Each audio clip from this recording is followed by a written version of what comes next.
मुसाफिर के रास्ते बदलते रहे, मुकद्दर में चलना था चलते रहे। मेरे रास्ते में उजाला रहा, दिए उसकी आंखों में जलते रहे। कोई फूल सा हाथ कांधे पे था, मेरे पांव शोलों पे चलते रहे। सुना है उन्हें भी हवा लग गई, हवाओं के जो रुख बदलते रहे।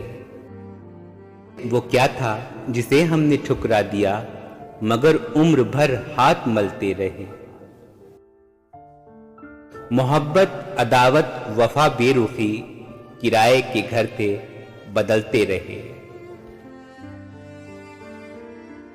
आदाब नाज़रीन, इन दिनों मैं शायरों के ऊपर बहुत सारी वीडियोस बना रहा हूँ और बार बार अपने मनपसंद शायरों के नाम आपके सामने लेता रहता हूँ कि मुझे परवीन शाकिर साहिबा पसंद हैं, नासिर काज़मी साहब पसंद हैं, साहिर लुधियानवी साहब पसंद हैं। लेकिन बार बार नाम लेने के बावजूद मैं एक नाम को भूल जा रहा हूँ। वो नाम जो बचपन में सबसे पहले शायरी जिनकी पसंद आई थी, उसी नाम को मैं भूल गया हूँ। शायर इसलिए कि जिस शायर को हमने सबसे पहले पढ़ा था, सबसे पहले जिसकी शायरी को हमने जाना था, वो शायर भी अब मंजर आम से हट गया है। वो अभी भी हयात हैं, लेकिन अब मुशायरों में नहीं जाते। और मुशायरों में न जाने की वजह यह है कि वो तमाम बातें भूल चुके हैं। मैं बात कर रहा हूँ बशीर बद्र साहब की। एक ज़माना था जब हर मुशायरे की शान डॉक्टर बशीर बद्र साहब हुआ करते थे। हर मुशायरे में सदारत करने में उन्हीं का नाम आगे रहता था। अपनी दिलचस्प बातों से, अपने मीठे अंदाज में वो जब मुशायरों की सदारत करते थे तो उस मुशायरे में भी चार चांद लग जाया करते थे। बशीर बद्र साहब की पैदाइश 15 फरवरी 1935 के रोज़ कानपुर में हुई थी।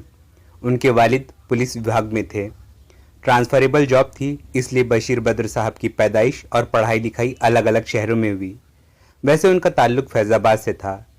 बशीर साहब की पढ़ाई अभी मुकम्मल नहीं हो पाई थी कि उनके वालिद का इंतकाल हो गया, जिसके बाद उन्हें पुलिस विभाग में नौकरी करनी पड़ी। बचपन में ही बशीर साहब का रिश्ता उनकी चचा की बेटी कमर जहां से तय हो गया था, तो उनकी शादी हो गई जब वो पुलिस में जॉब करने लगे। पढ़ाई छूट जाने के बहुत साल बाद उन्होंने फैसला किया कि उनको अपनी पढ़ाई मुकम्मल करनी चाहिए। पहले वो सिर्फ हाई स्कूल तक पढ़े थे। ये फैसला करने के बाद उन्होंने अलीगढ़ से अदीब माहिर और अदीब कामिल की परीक्षाएं पास की। उसके बाद उन्होंने बीए भी किया, एमए भी किया और पीएचडी भी की। बीए के बाद उन्होंने 1967 में पुलिस की नौकरी छोड़ दी थी और उसके बाद फिर 1974 में पीएचडी की डिग्री मिलने के बाद वो कुछ दिनों के लिए अलीगढ़ में पढ़ा रहे थे और उसके बाद वहाँ से उनका तबादला हो गया मेरठ में। मेरठ यूनिवर्सिटी में वो पढ़ाने लगे थे। बशीर बद्र साहब की हाजिर जवाबी का एक किस्सा याद आता है। एक दफ़ा अमरोहा में मुशायरा चल रहा था। कई शायर इस मुशायरे में शामिल होने आए हुए थे। उन्हीं शायरों में आदिल लखनवी साहब भी थे। अचानक मजमे में जो लोग मुशायरा सुनने आए हुए थे, उसमें से एक शख्स खड़ा होता है और आदिल लखनवी साहब की तरफ इशारा करके कहता है, बशीर बद्र साहब, अब हमें जो तारा मसीह की हुबहू शख्स है उसको सुनवा दीजिए। तारा मसीह वो शख्स था जिसने पाकिस्तान के हाकिम जुल्फिकार अली भुट्टो को फांसी दी थी, यानी कि जल्लाद था। तो इस शख्स ने आदिल लखनवी साहब का मजाक उड़ाया था, उनकी शक्ल का। अब ये सिचुएशन थोड़ा मुश्किल थी हैंडल करना बशीर बद्र साहब के लिए, क्योंकि जो मुशायरा सुनने जो लोग आए हुए हैं उनको मेहमान माना जाता है, उनके साथ बदतमीजी नहीं की जा सकती थी। लेकिन शायर जो हैं उनके साथ बदतमीजी हुई थी तो जवाब दिए बगैर भी नहीं रहा जा सकता था। इस सिचुएशन को बशीर बद्र साहब ने बड़ी खूबसूरती से हैंडल किया। उन्होंने मुस्कुरा कर कहा कि अब मैं शायरी के तारा मसीह को दावत देता हूं कि वो आए और अमरोहा के जुल्फिकार अली भुट्टो का काम तमाम कर दें।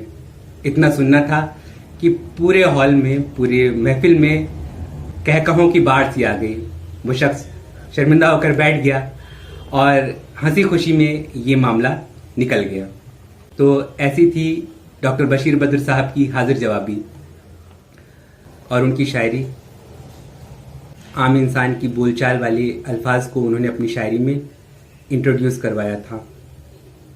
उनका ही एक वीडियो देखा था, उनका एक इंटरव्यू देखा था। उन्होंने बताया कि मैं आम इंसान की ज़बान को अपनी शायरी में इस्तेमाल करता हूँ। हंसी मासूम बच्चे की कॉपी में इबारत सी। उन्होंने कॉपी, रिबन, पेन, इन सब अल्फाज को शायरी में इंट्रोड्यूस कराया था। 1984 में जब वो एक मुशायरे के लिए पाकिस्तान गए हुए थे तो उनकी बीवी का इंतकाल हो गया। मोहल्ले वाले, जिनमें ज़्यादातर गैर मुस्लिम थे, उन्होंने उनका कफन दफन किया। तो ये मोहब्बत भरा माहौल था। लेकिन 1987 में अचानक फ़ज़ा जहरीली हो गई। जब बशीर बद्र साहब मेरठ में थे 1987 में, वहाँ बहुत दंगे हुए। बहुत मेल मोहब्बत के साथ में वहाँ लोग रहा करते थे। बशीर बद्र साहब ने देखा कि उसी शहर में दंगा हुआ और उनके मकान को आग लगा दी गई। इस दर्द में बशीर बद्र साहब ने एक शेर लिखा कि लोग टूट जाते हैं एक घर बनाने में, तुम तरस नहीं खाते बस्तियां जलाने में। बशीर बद्र साहब के ऐसे बहुत से कलाम हैं जो हमें बहुत पसंद हैं और आपको भी यकीनन पसंद आएंगे। बशीर बद्र साहब का एक शेर अभी कुछ साल पहले बहुत चर्चा में आया था। फिल्म मसान जो 2015 में रिलीज़ हुई, उसमें ये शेर इस्तेमाल किया गया था कि मुसाफिर हैं हम भी, मुसाफिर हो तुम भी, किसी मोड़ पर फिर मुलाकात होगी। बशीर बद्र साहब, उनका जो कलाम महकता आंचल वगैरह में पढ़ा करते थे हम, तो बहुत अच्छा लगता था कि कोई हाथ भी न मिलाएगा जो गले मिलोगे तपाक से, ये नए मिजाज का शहर है ज़रा फासले से मिला करो। या फिर भीगी हुई आँखों का ये मंजर न मिलेगा, घर छोड़ के न जाओ कहीं घर न मिलेगा। जब ये लाइन मैंने पढ़ी तो मुझे लगा शायद जो एक गाना बचपने से सुनते आ रहे हैं लता मंगेशकर साहिबा का, फिल्म बेवफा से वफा का, शायद वो गाना यही गज़ल है। हालांकि उस गज़ल में सिर्फ यही एक मिसरा लिया गया था, घर छोड़ के न जाओ कहीं घर न मिलेगा, लेकिन मिसरा तो ये बशीर बद्र साहब का ही था। उस पर सावन कुमार टाक साहब ने एक दूसरा गीत लिख दिया इस मिसरे को लेके, लेकिन मिसरा जो है वो उसकी खूबसूरती डॉक्टर बशीर बद्र साहब की सोच से ही आई थी। 1986 में बशीर बद्र साहब ने भोपाल की डॉक्टर राहत से शादी कर ली और भोपाल में ही बस गए। उन्होंने मुशायरों में बहुत कामयाबी हासिल की, बहुत ज़्यादा मशहूर हुए वो। लेकिन उम्र के साथ साथ उनके अंदर कुछ बदल रहा था। धीरे धीरे उनकी याददाश्त पर बुरा असर पड़ रहा था। उन्होंने बहुत साल पहले शायरी करना छोड़ दिया और मंजर से गायब हो गए वो।